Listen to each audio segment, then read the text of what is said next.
4,5 yılın ardından Ukrayna, Lviv'den herkese selamlar. Uzun süre oldu. Ukrayna hasretiyle bir 4,5 yıl geçirdim. Moldova üzerinden Ukrayna'ya giriş yaptım. Şu an Lviv'deyim. Moldova üzerinden de Lviv'e kadar 2 şehir gezip nasıl geldiğimi size bir önceki videomda aktarmış olurum. O videoyu da seyredip Moldova üzerinden gelmek isteyenler yolda kendilerini nelerin beklediği ile ilgili detaylı bilgi alabilirler. Şu an Lviv meydanındayım. Lviv'de savaş öncesi ve savaş sonrası gördüğüm farklılıkları sizlere aktaracağım.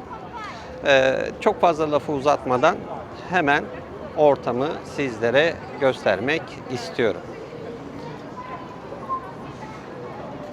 Şu an bu tarafa doğru yürüdüğünüzde Opera House'a gittiğiniz yol ve ben buradan şu meşhur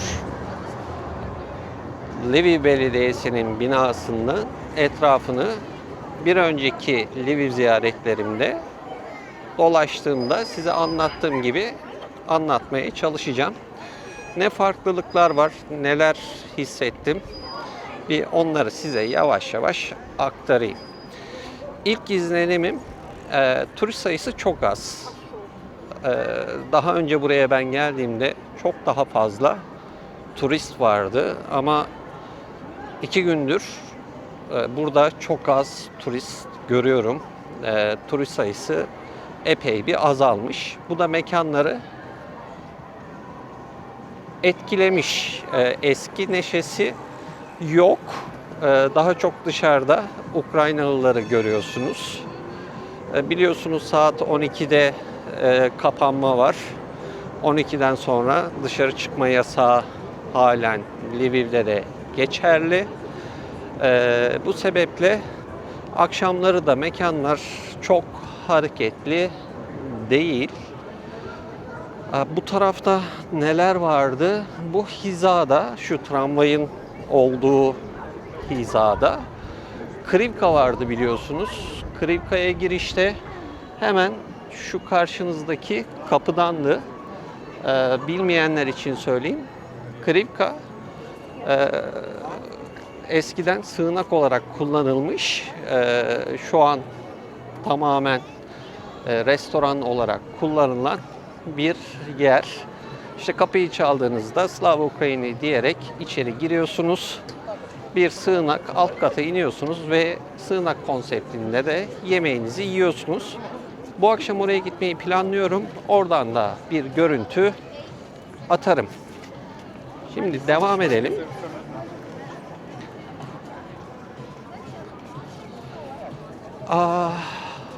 Burada da Drunk Cherry halen köşede görüyorsunuz, aktif. Ama dediğim gibi akşamları burası çok fazla turistle kalabalık oluyordu. Şu an o aktivite kalmamış.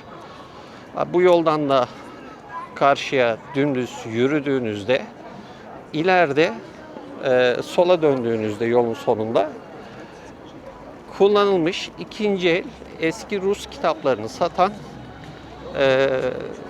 seyyar satıcı tarzı kişiler vardı. Onlar da çok fazla kalmamış. Tek tük satıcı gördüm.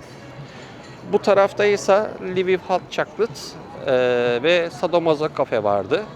Sadomaso Cafe'nin önünden geçtim ama tadı tuzu yok. Coffee Manufacturer hala burada yer alıyor. Coffee Manufacturer eskisi gibi aktif çalışmaya devam ediyor. Sonuçta ünlü bir kahveci. Gördüğüm farklardan biri, burada biliyorsunuz bu bahçe Temmuz ayına göre, şu an Temmuz'un 22'si ve bu bahçe neredeyse bomboş. Burada dans eden kişiler olurdu. aktiviteler olurdu. Onu da videonun bir köşesine yerleştiririm. Aradaki farkı sizler de görmüş olursunuz. Hava soğuk. Akşamları polar giyiyorum. O bile zor tutuyor. Aşağı yukarı gündüz 22 derecelerde hafif bir esinti var. Buraya gelmek isterseniz hava durumunu mutlaka önceden bakıp üzerinize kalın bir şeyler de almayı unutmayın. Biraz daha devam edeyim. Şimdi ikinci köşeyi dönmüş olacağız. Ve dördüncü köşede başladığımız yere gelmiş olacağız. Eskiden tabii turizm zamanı, savaş öncesi buralarda çok fazla seyyar satıcılar olurdu. Özellikle şu sola döndüğümüzde buralarda seyyar satıcılar epey olurdu. Onları göremedim. Onlar yok. İşte insanları eğlendiren sokak sanatçıları olurdu. Onları da göremedim. Tek tük çalan, müzik aleti çalan kişiler var ama Rinok Meydanı'nda hemen hemen hiç kalmamış. Buralarda yürüdüğümde işte o turistler gerçekten Rinok Meydanı'nı hareketlendiriyormuş ve ticaretin dönmesi sebebiyle de mekanlar, restoranlar, kafeler çok daha aktifmiş. Şu anda o aktifliği hissedemiyorum ama güzel mi? Güzel. Tekrardan buralarda dolaşmak keyifli mi? Keyifli. Ukrayna'yı sonuçta seven bir insanım. Herhalde bazen düşünüyorum, Türkiye'de mi doğmak daha iyiydi benim için, Ukrayna'da mı doğmak daha iyiydi? Kendimi nereye daha fazla ait hissediyorum, daha fazla mutlu hissediyorum diye sorguladığımda sanırım doğmuş olmam gereken yer Ukrayna'ymış. Türkiye'de doğmuşum.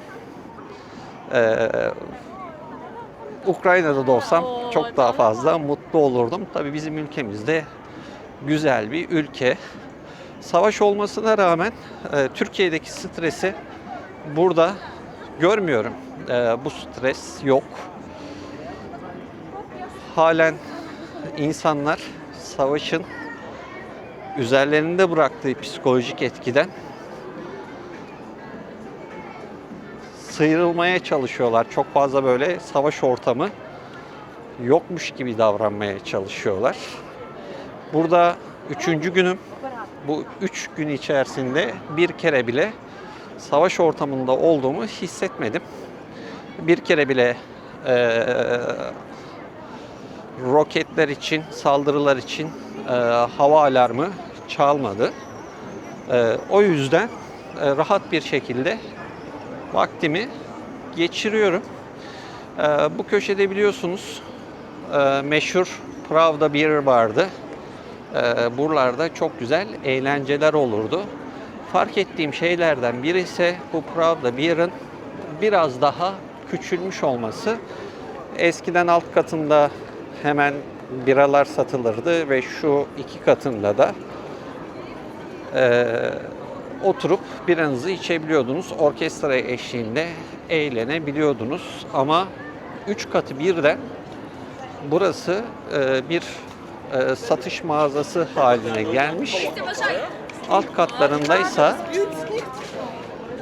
geçemedim pardon. Alt katlarındaysa bu şekilde bir giyim mağazası haline gelmiş. Eskiden çok daha buralar hareketli, güzel vakit geçirdiğimiz zamanlardı.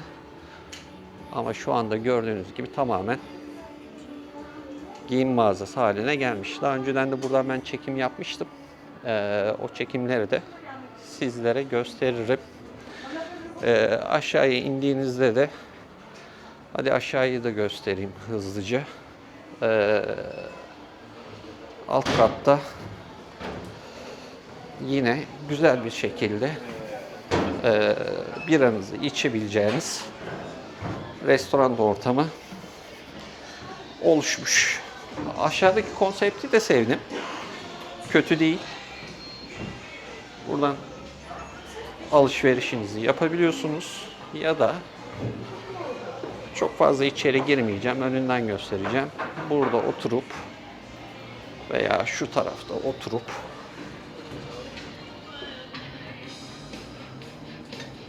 arkadaşlarınızla birlikte vakit geçirebilirsiniz. Sanki üst katlar açıkken çok daha eğlenceli bir yer gibi geliyor bana. Belki yaşamış olduğum o günlerin hatıraları, mutlulukları sebebiyle de ben öyle hissediyor olabilirim. Hani burası coştuğunda, özellikle akşamları şu alan yukarısı coşku haline geldiğinde insanlar bu kapıdan içeri giriyorlardı. Dışarıdan bakanlar camdan burada bir coşku olduğunu hissedip içeride bir yoğunluk oluşturuyordu. Güzel bir eğlence ortamı vardı. Şu an Lviv huzurlu, güzel, sakin. Şu karşıda heykelimiz vardı. Onu işte bir roketten falan zarar görmesin diye etrafını çevirmişler. O heykeli de koruma altına almışlar. Onu da size şuradan göstermeye çalışayım. Zaten geldiğimiz noktaya da dönmüş olduk. İlk izlenimlerimde çok da fazla bunların dışında fark ettiğim bir şey yok. İşte şu alanda heykelimiz vardı. Onu korumaya almışlar. Buradan bir 5 gün burada kalacağım. 5 günün altından Ivano-Frankivski'ye geçeceğim. 2 gün Ivano-Frankivski'de kalacağım. Oradan Karpatlara geçeceğim. Karpatlardan da görüntü alırım. Oraları da size anlatmaya çalışırım. İlk ziyaretim olacak Karpatlara ve Ivano-Frankivski'ye. Oralardan da sizlere video atacağım. Şimdilik benden bu kadar. Savaş ortamında olsa bile Ukrayna'nın batısı şu anda sakin ve güvenli görünüyor. Amacımdan biri asıl Kiev'de daha fazla vakit geçirmekti. Ama Ukrayna'nın, özellikle Rusya'nın petrol stoklarına ve petrol üretim sahalarına saldırısı sebebiyle Rusya'nın yoğun bir Kiev saldırısı var. Bu sebeple Kiev biraz daha benim için tehlikeli olacağını hissettim ve boşuna boşuna da riske girmeye gerek yok dedim. En azından Chernivtsi, Lviv, Karpatlar, Ivano-Frankivski'yi görüp 15 günün ardından ülkeme geri döneceğim. Gelecek videolarda görüşmek üzere. Kendinize iyi bakın.